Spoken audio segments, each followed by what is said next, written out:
날마다 큐티하는 여자 김양재 목사입니다. 오늘 큐티인 말씀은 에스겔 26장 1절에서 14절까지입니다. 하나님 아버지, 그제와 어제 25장이 암몬과 모압, 에돔과 블레셋에 이어서 오늘은 두로가 받을 심판에 대한 예언이 계속됩니다. 하나님을 대적한 삶의 결론이 어찌 되는지 보기 원합니다. 말씀에 주시옵소서. 듣겠습니다. 하나님을 대적하면 첫째 너도 나도 망할 수밖에 없습니다.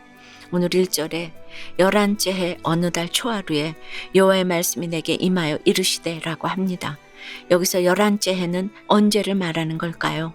에스겔 선지자가 바벨론의 그발 강가에서 하나님의 예언을 처음 듣게 된 것이 여호야긴 왕이 사로잡힌 지 5년 그달 초닷새라고 하였지요. 그러므로 1절에 11째 해란 곧 여호야긴 왕이 사로잡힌 지 11년째가 되었다는 것이지요. 그런데 열왕기하 24장에 보면 여호야긴이 바벨론 포로로 끌려간 그 해에 시드기야가 남유다의 왕이 되지요. 그러나 이 시드기야마저 바벨론 왕을 배반하다가 결국 왕위에 오른 지 11년째 되는 해 4월 9째 날에 예루살렘이 완전히 멸망합니다.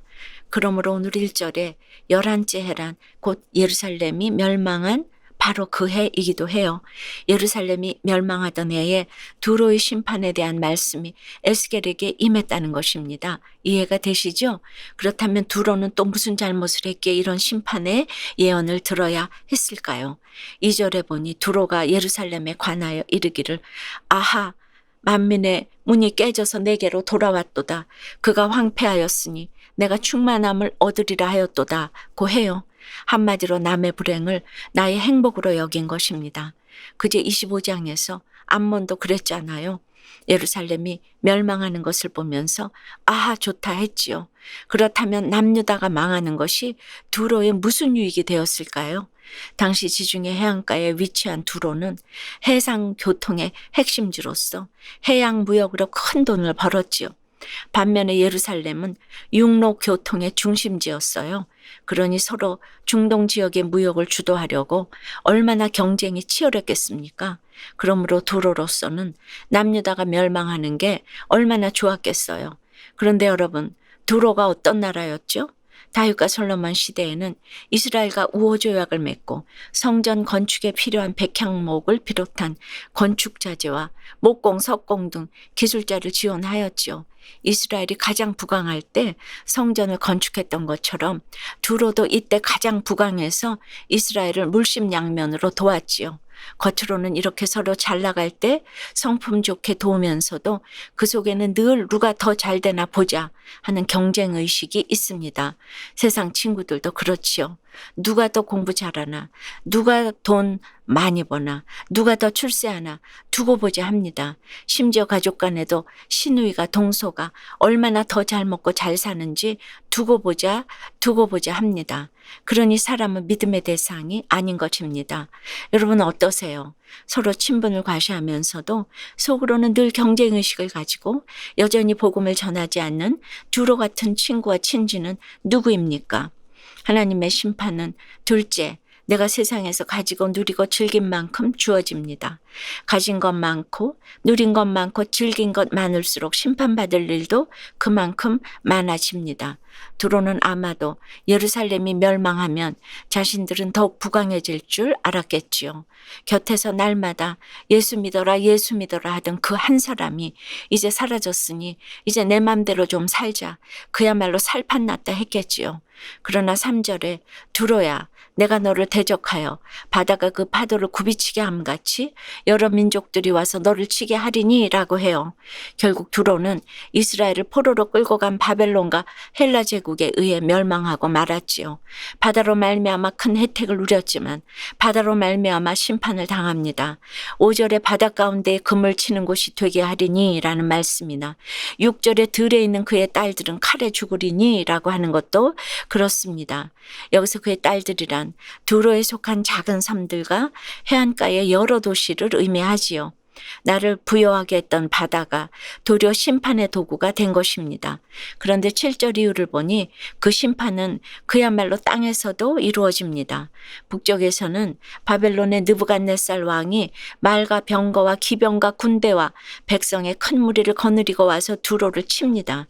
12절 이후를 보니 재물과 무역한 것, 성과 기뻐하는 집도 돌들과 제목과 흙도 다 물가운데에 던져지고 노랫소리도 수금소리도 다시는 들리지 않게 할 것이라고 합니다. 그동안 내가 가지고 누리고 즐겼던 재물과 쾌락을 싹 쓸어 가십니다. 적용 질문 드립니다. 나를 부여하게 했다가 도리어 심판의 도구가 된 것은 무엇입니까? 재물, 쾌락, 권세, 능력, 부모, 형제, 친구, 배우자, 자식, 이 중에 무엇입니까? 두 아이와 남편을 잃는 고난 가운데 하나님이 구원의 표징을 보이셨다는 한 집사님의 큐티인 묵상 간증이에요. 모태신앙인인 저는 큰 고난이 없어 이기적인 사람으로 자랐어요. 그래서 두로 같은 남편을 만나 불신결혼을 했어요. 그런데 결혼을 하고 보니 시어머니는 손이 귀한 집에 아들을 낳아주었음에도 첩이라는 과거의 상처로 무척 괴로워하셨어요. 그것 때문인지 시어머니는 저와도 갈등이 적지 않았어요. 더구나 제가 첫 아들을 낳았지만 하나님은 병명도 모르는 상태에서 그 아이를 데려가셨어요. 그리고 몇 해 뒤 둘째 아들이 5살이 되던 해였어요.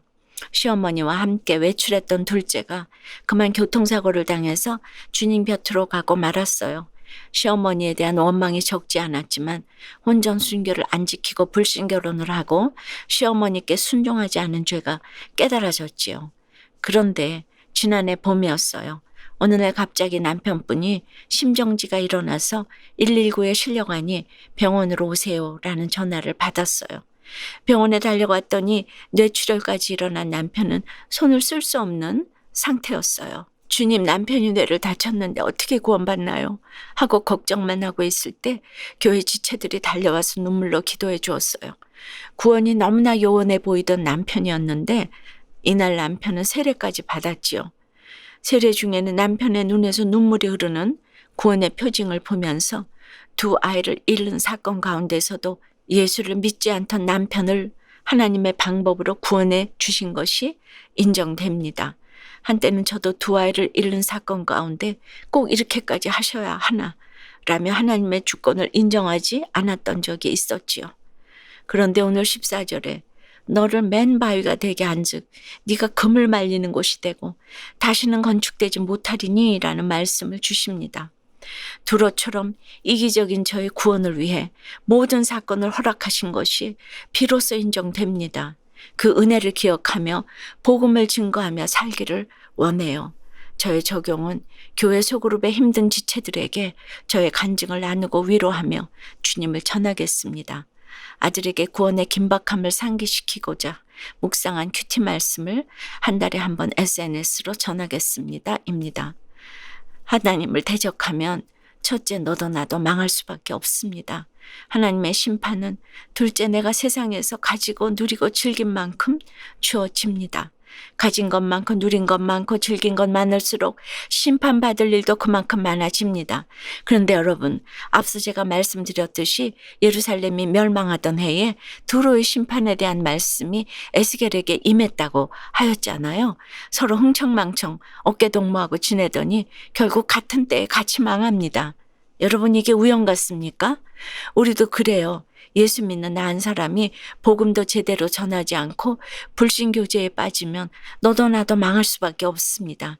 여호와께서 집을 세우지 아니하시면 세우는 자의 수고가 다 헛될 뿐이라고 하였지요. 내 집안 내 이웃의 구원도 마찬가지입니다. 내 비록 내 가족 내 이웃을 위해 땀 흘리는 수고를 하여도 그렇습니다. 구원을 위해 흘리는 눈물이 없으면 결국엔 너도 나도 심판만 당할 뿐입니다. 그러고 보니 오늘 두로의 심판에 남유다의 책임, 불신교제의 책임도 없지 않은 것 같습니다. 기도드립니다. 주님, 오늘도 말씀으로 임하시고 두로가 받을 심판을 통해 하나님을 대적하는 우리의 죄악된 모습을 보게 해주시니 감사합니다. 하나님을 대적하면 너도 나도 망할 수밖에 없고 내가 세상에서 가지고 누리고 즐긴 것이 많을수록 심판받을 일도 그만큼 많아진다고 하십니다. 그런데 오늘 말씀을 듣고 보니 마치 두로처럼 그가 황폐하였으니 내가 충만함을 얻으리라 하며 남의 불행을 나의 행복으로 여기며 살아온 죄가 저마다 있습니다. 내 유익만을 추구하며 어려운 이웃을 외면해온 이기심을 회개하오니 용서해 주옵소서. 이 시간 어제도 기도했지만 코로나로 말미암아 무너진 사업장, 자영업 하시는 분들을 기억해 주시옵소서. 정말 오늘 말씀에 맨 바위 같고 금을 말리는 곳 같은 환경 가운데 힘든 시간을 보내고 있습니다. 쓰러진 사업장들을 다시 건축해 주시옵소서. 회복시켜 주시옵소서. 살려 주시옵소서. 예수 그리스도 이름으로 기도드리옵나이다. 아멘. 지금까지 우리들 교회 김양재 목사님이었습니다. 큐티에 도움받기 원하시는 분들은 QTM 홈페이지 qtm.or.kr 또는 유튜브에서 QTM을 검색하시면 도움받을 수 있습니다.